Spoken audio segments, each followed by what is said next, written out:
Well, welcome to our next episode of Pastor Meet and Greet with WARBC. I have Brian Richard with us here today. So, Brian, welcome. Thanks for taking time to join us today. Hey, thanks for having me. I'm looking forward to this. Great. I'm glad you are.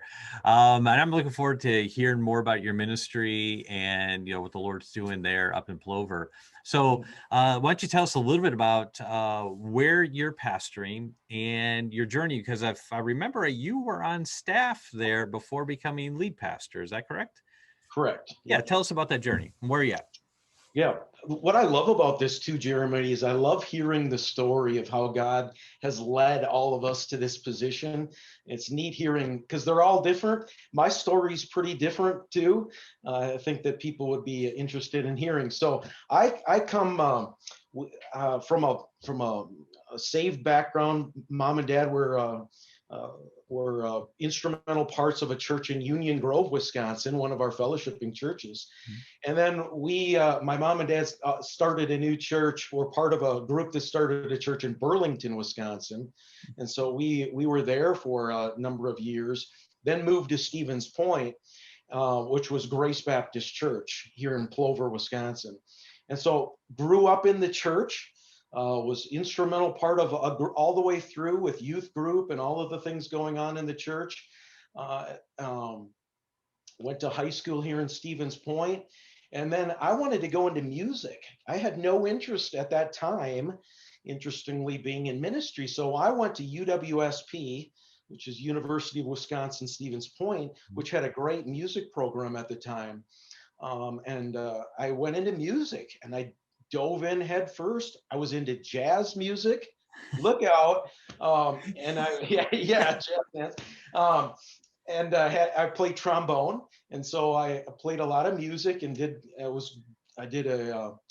my major was music, and 3 years in, I just felt like this is not something I wanted to spend the rest of my life doing. I didn't want to become a full-time musician because that whole scene was not something I felt the Lord wanted me in. And I kept feeling like I could go into teaching music, but I didn't really feel like that was my niche. And so 3 years into college, I switched majors into business, Hmm. and I went into business administration. And I ended up dual majoring in music and business administration. And so I went to work out of college for my father-in-law, who owns a big trucking company in town. Met my wife at church. We were childhood sweethearts almost to a certain degree, and we got married.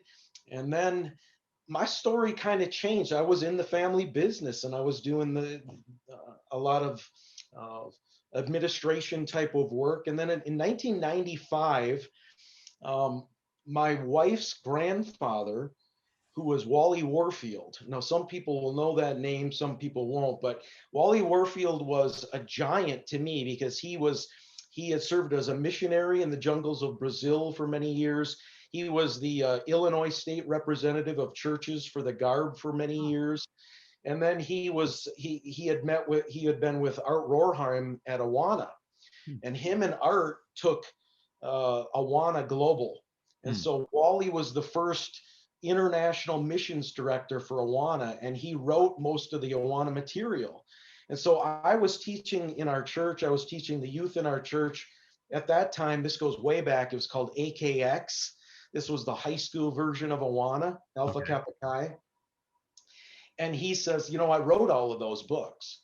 I'm like, what? And he had moved to town here, and so he discipled me, and every night I'd go over and he'd spend hours with me going through Bible study after Bible study, the material he used. He wrote a commentary on many books of the Bible that he used to write Awana. And so the Lord just exploded in my mind. I was a sponge to him, and he just created in me a desire to know more and to serve. And so our senior pastor at the time, he asked me to take over our youth at the church. Our youth pastor had left, and so I became the unpaid youth pastor for 8 years while I was working for my father's company, or my father-in-law's company.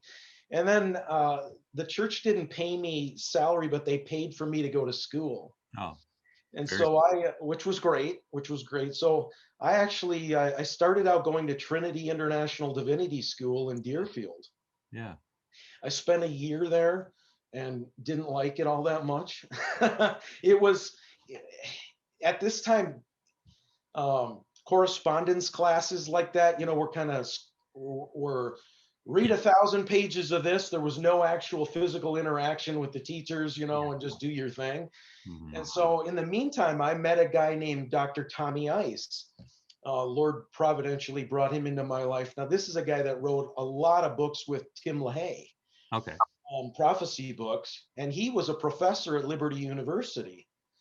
And so I would go to prophecy conference, and he and I would get together and meet, and he kind of discipled me a long distance. And he said, "Why don't you come out to Liberty where I am?" And so I did. And so I got my MA in theological studies out there, and then the Masters of Divinity at Liberty. So, and then just kept at it, kept working in the church, serving in the church, and then through a pastoral change in 2014, Okay.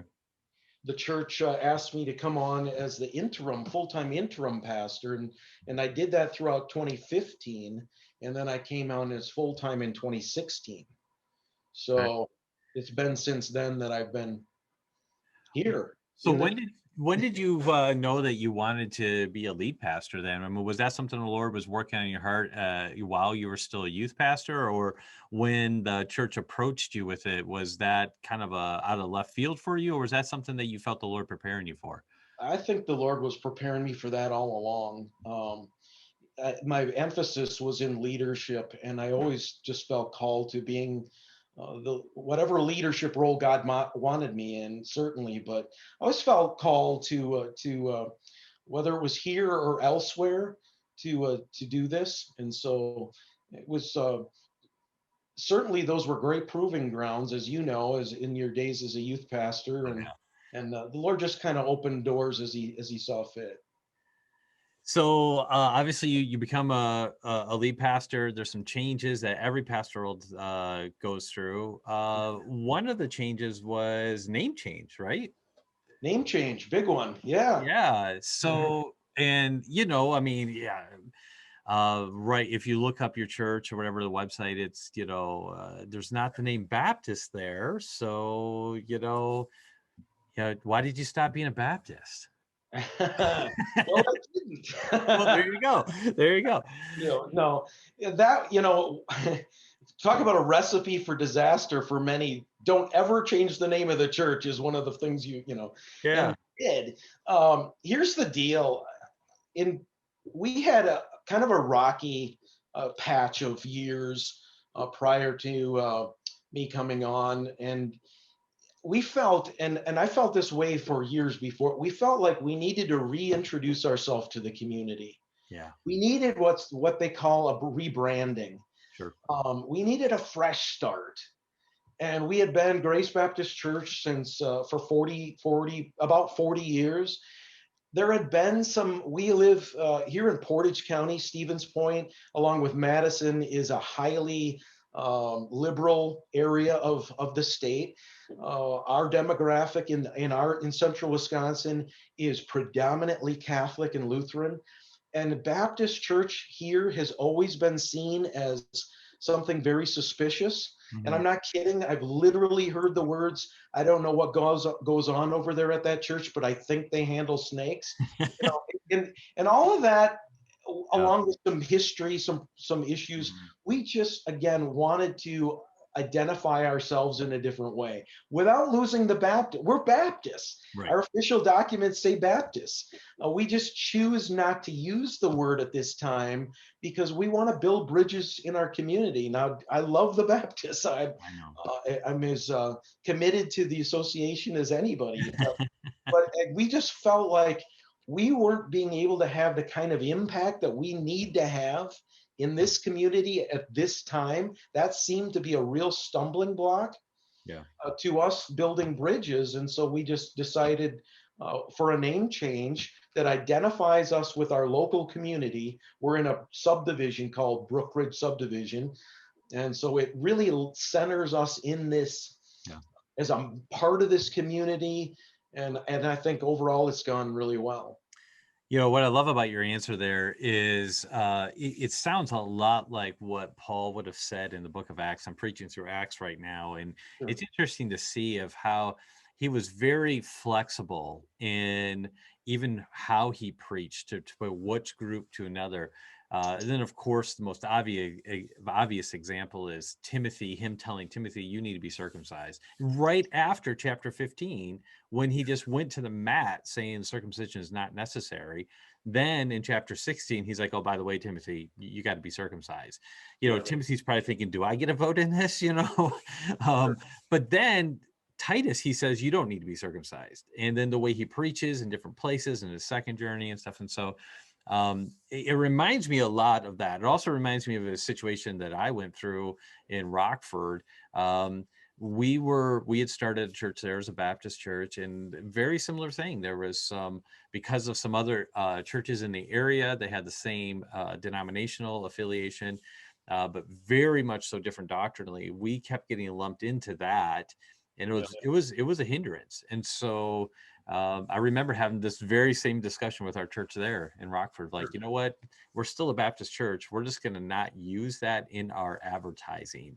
And we're not going to hide it, if people ask and when we teach, and our doctrine's the same. But it was more strategic. It was evangelistically strategic, and we had to be willing to sacrifice some personal comfort for strategy. So I appreciate. It reminds me a lot of my experience. So Well, I appreciate that. And we have unfortunate associations with the term Baptist, even with yeah, the Westboro Baptists and yep, that type of thing that has identification with us. And I taken heat over this? Oh yeah. I bet you have. And people that just don't understand. And every situation's unique, and I Yeah, get that. And so yeah. we need to be sensitive to that. But I really desperately want to reach this community for Christ. And that was just something that was holding us back, we felt at this point. And the rest will Well, work out. your point there is so good. It's on point that every church is unique. And so by you and me talking about this, we're not prescribing the same Oh, no, action for every other church, because no. right now we still have the name Baptist in our church where I'm a pastor at. Because at this point, I don't think it's that problematic, but in other places, it definitely could be and would be.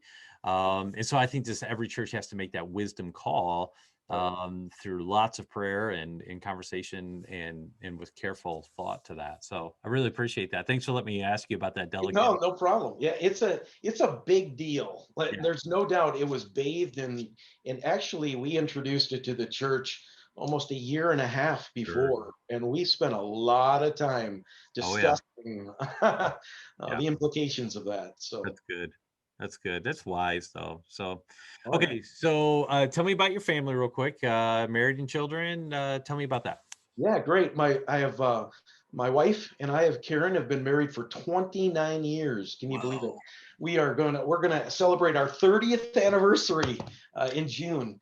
I know I don't look that old, I right? was gonna say you don't look that old, man. Yeah, I No. don't. Well, thank you, but I am. We were married young. That's true, but we have two daughters.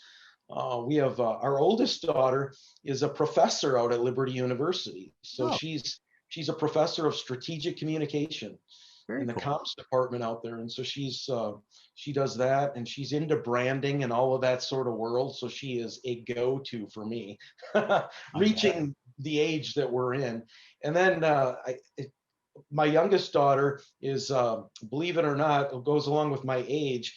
She's just graduating from Liberty here in a few weeks in Wow. May, and she is getting married, which is Wow. just, I just can't believe it. I just can't believe this is happening. I can't believe I'm this old already. But Wow. she is married. We're thankful she met a great guy, a Cedarville grad, but we're okay with that. And he's a great guy. So we're gonna have a wedding here at the church in May. So That is part of exciting. that. Well, congratulations, Dad. That's awesome. Yeah, You know, yeah. My daughter's 10. Okay. Yeah. So I'm behind, my wife and I prayed for children for 9 years before. So we're behind in the parenting thing of, people our age. But, um, a few years ago, my younger brother was getting married, and was a big age difference between he and I. And Okay. my daughter was the flower girl in it. And so my brother asked me to marry him. And so I'm standing up there. And of course, my daughter starts walking down the aisle throwing flowers. And it just hit me. Like, here's my daughter walking down the aisle, like, I'm gonna blink, and I'm like starting to tear up a little bit. I'm like, pull it together, Jeremy. You got to do a wedding That's here. exactly how I feel. I blinked and here we are. Yeah. Her father and I, her mother and I, those, yeah. So it's Wow. Well, that's exciting though.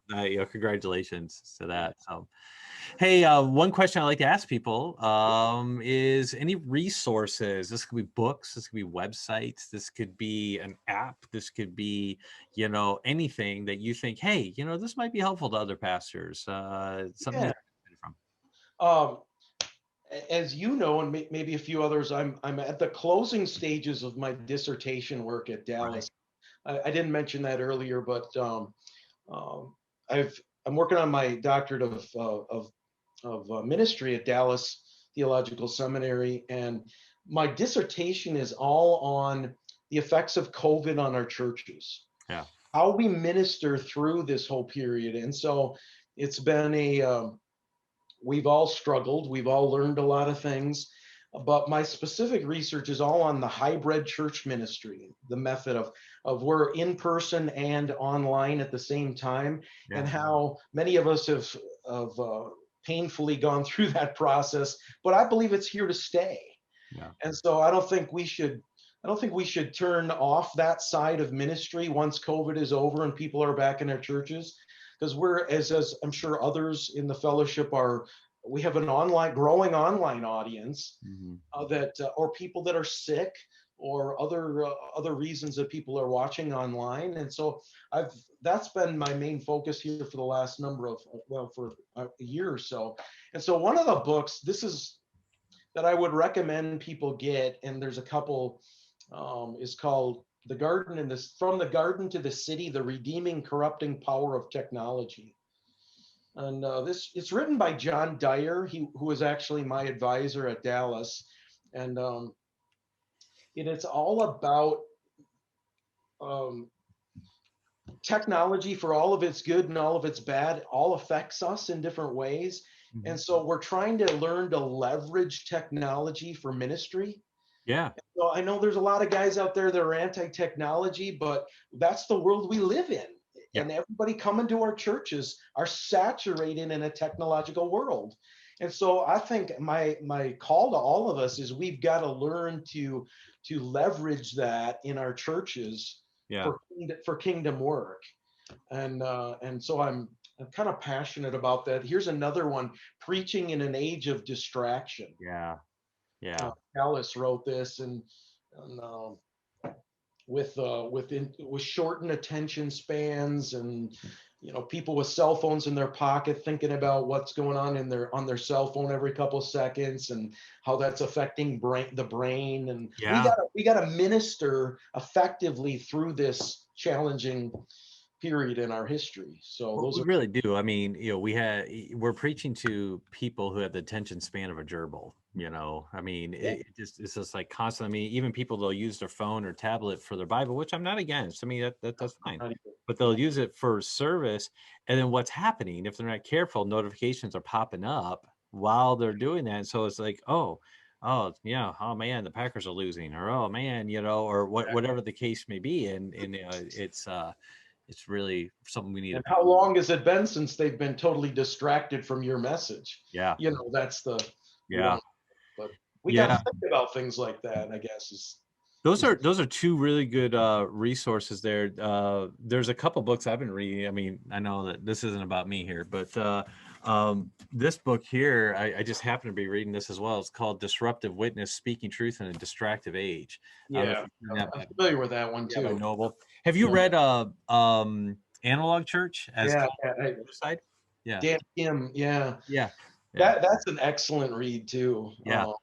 and it's a thought provoking. And I'm not saying digital is No. there's problems, there as well, Sure. but we've got to understand this from the people that we're ministering to, their perspective, and then adapt as necessary and do things uh, Absolutely. that help further that work. The other thing, just if I can, a Sure. shameless plug, but it's really not.